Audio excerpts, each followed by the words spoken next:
Showing a mirror to oneself and accepting our failures are the first step on the road to developing capabilities. The European Union, which has become a lackey of the US, is under an illusion that it is winning the already lost war against Moscow. However, one of its allies in EU, Sanna Marin, chose to speak the truth. Hello and welcome to TFIGlobal, the foreign affairs and geopolitical analysis arm of TFI Media Group. I am your host Surabhi. Let's begin. The Prime Minister of Finland, Sanna Marin, has requested the European Union to develop its own defense system in the backdrop of Putin's military action in Ukraine. She emphasized that the EU is heavily dependent on the US and will be vulnerable without its backing. Marin said, "We should make sure that we are stronger. And I'll be brutally honest with you, Europe isn't strong enough. We would be in trouble without the United States." She further added that the European leaders have to sincerely build their defense industry and capabilities so that they can deal without Biden's involvement in the wake of an emergency situation.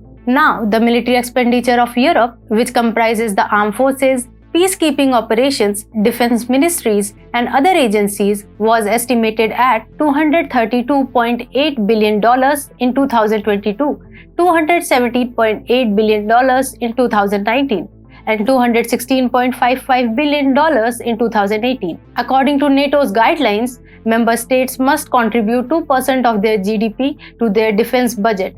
However, just 9 out of 30 members of the EU meet this mark. Countries like Germany, which is considered the largest economic power in Europe, spend just 1.4% of its GDP on defense, while Italy's share is 1.6% and Sweden's is estimated at 1.2%. However, the defense expenditure of their arch-rival, Russia, increased massively in comparison to the US and Europe.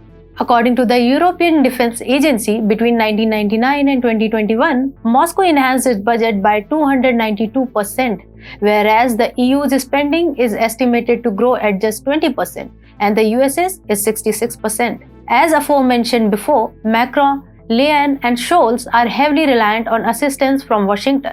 Taking this into account, they decided to curb Biden's dominance.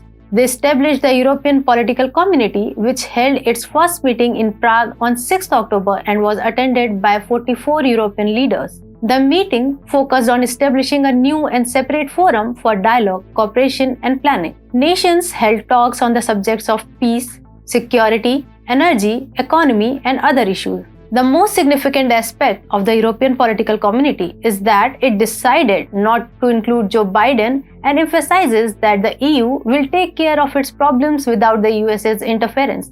Therefore, the members of the forum have unanimously agreed that they will meet every 6 months to review the decisions taken by them in the context of the Russia-Ukraine conflict.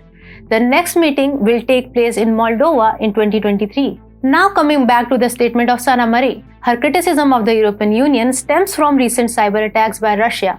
In August, Russian hackers took responsibility for hacking Finland's parliamentary website.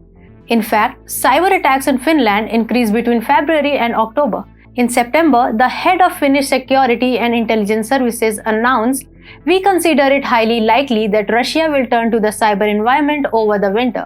Moscow's cyber attack on the government websites of Finland and the helplessness of Sanna Marin to deal with the emergency situation is just a glimpse of the crisis that European leaders are in. Ever since the initiation of the military campaign of Vladimir Putin, every decision of Leyen, Macron, and Scholz has to get to the approval of the US. The European Union is compelled to tolerate the interference of Joe Biden in their military, political, and economic decisions because they do not have an advanced defense system unlike Moscow. Washington is taking advantage of the helplessness of the European nations to further its propaganda and attacks on Russia. Although Finland is part of a strategy which will inevitably fail, its decision is to give the spineless EU a reality check. Therefore, in such a situation, Marin, Macron, Leyen, and Scholz are moving away from the dominance of the US and developing their own defense and financial capabilities so that they are not rendered susceptible in the wake of an attack.